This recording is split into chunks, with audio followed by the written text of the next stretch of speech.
Good day, everyone. This is the new episode of C&J Talk Show, your favorite Philippine talk show. This is Christine, your host, and Josephine, my beautiful co-host. Josephine, say hi to the viewers who's watching our talk show today. Hi, partner. Good day. And also to our beloved viewers watching right now. Today, we are going to talk about Gert Hofstede, Six Dimensions of National Culture.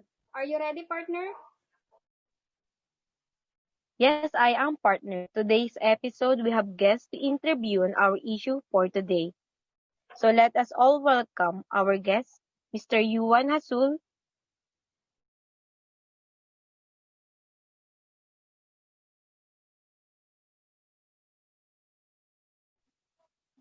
Ms. Emma Selbarshal,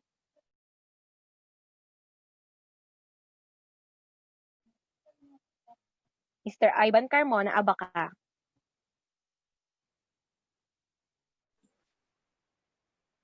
Followed by Miss Marian Mendoza,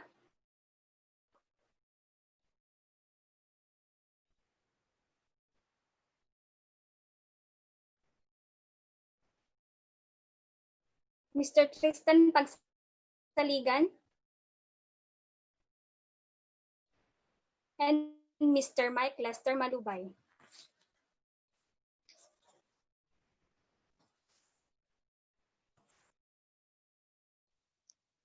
partner. Do you know Mr. Gert Hostid? Can you please explain to us who's this person? Yes, partner. Let me show you this picture. This is Mr. Gert Hofstede. He is a psychologist from the Netherlands. He is a very smart guy and he knows a lot about international things. And one of his ideas was to explain the difference between national cultures around the world. So every country has a culture that's so-called national culture.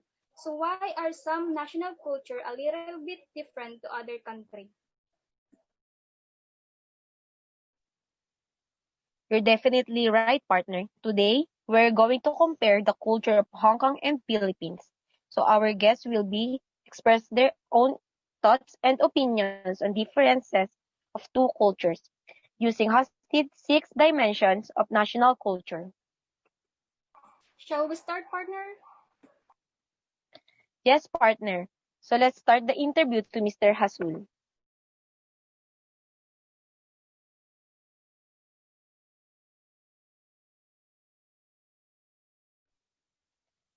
Mr. Hasul, what do you think that Philippines have a higher power distance than Hong Kong?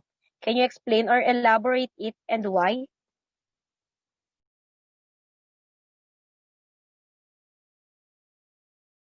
In my opinion, we people of the Philippines is a hierarchical country where everybody has a place that needs no further justification.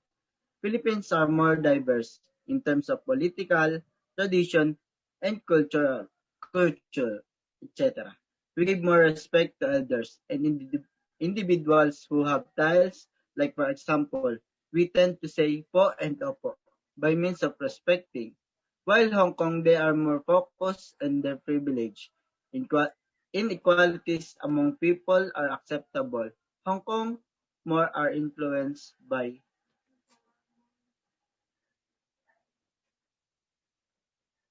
wala.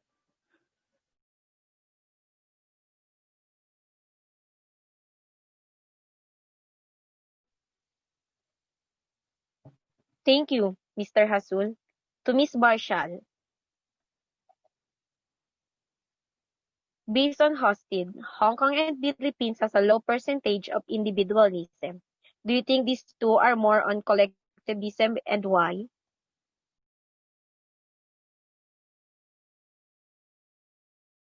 Yes, because both of them are considered as collectivism, where people act in the interest of the group and not necessarily of themselves, especially in the Philippines, where the Filipino attitude are independent, hardworking, and loyal.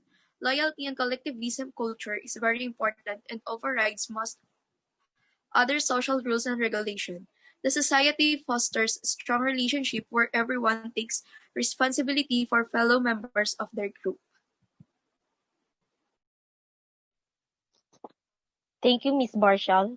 This question is for Mr. Abaca.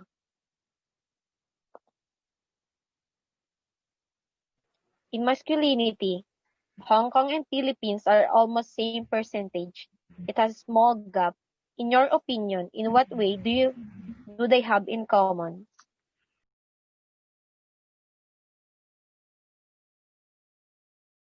In Hong Kong, men are the ones who needs to work and provide for the family.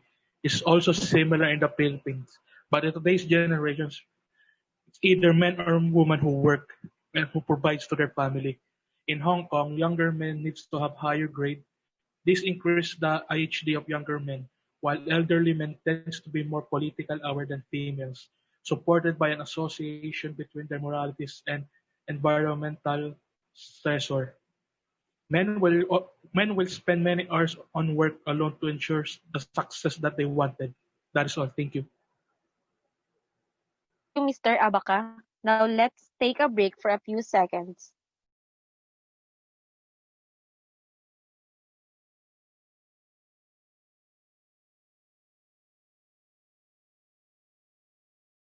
Welcome back, everyone. We are now to the second part for this episode. So this time, let me ask Miss Mendoza. Miss Mendoza, based on the estimated data in uncertainty avoidance, what do you think that the Philippines has a higher percentage of uncertainty avoidance than Hong Kong?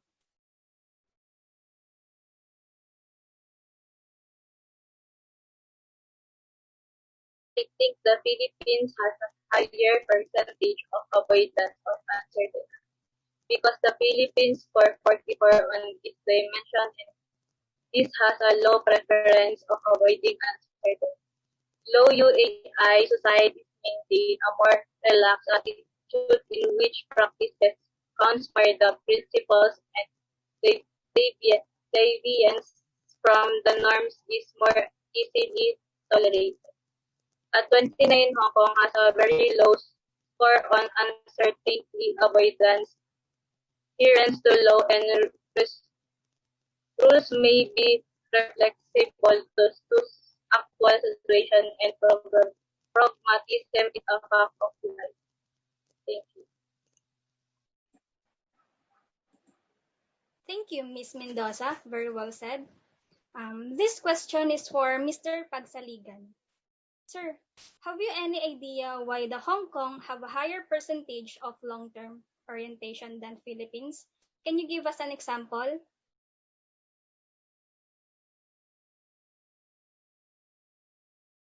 Long-term orientation, this dimension describes how every society has to maintain some links with its own past while dealing with the challenge of the present and future. And society's priorities, these two essential goals, priorities, normative societies which score low on dimension, for example, Philippines, our country prefer to maintain time-honored tradition and norms while viewing societal change with suspicion. Those with a change, those with culture which score high on the other hand, take more pragmatic approach. They encourage thrift and effort in modern education is a way to prepare the future like Hong Kong. Thank you. Thank you, Mr. Pagsaligan. Okay, let's proceed to the last dimension, which is indulgence. And this question to be answered by Mr. Malubay. Sir, based from the estimated data, what do you think that Hong Kong have a lesser percentage of indulgence than Philippines?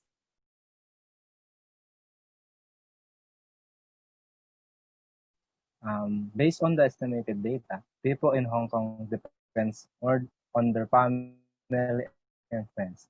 They are attached to their relatives than people in the Philippines. Because of that, I believe that people in Hong Kong are more family oriented than in the Philippines. For example, the person from the Philippines who lives on his own don't get any advice from anyone that may lead to misbehavior. On the other side, the person from Hong Kong who lives with his family can have consultation about the decision he'll make. His guardians can make restrain him from doing bad things or his desires. Thank you. Thank you, Mr. Malubay. And once again, thank you to all of our guests. We have so many lessons that we have learned from all of you. And also, we also thank you for all the viewers for today. God bless everyone and stay safe always. Once again, this is Josephine Mirabueno. And this is Christina Rodis. See you on our next episode in CNJ. CNJ Talk Show. Bye, Bye. guys.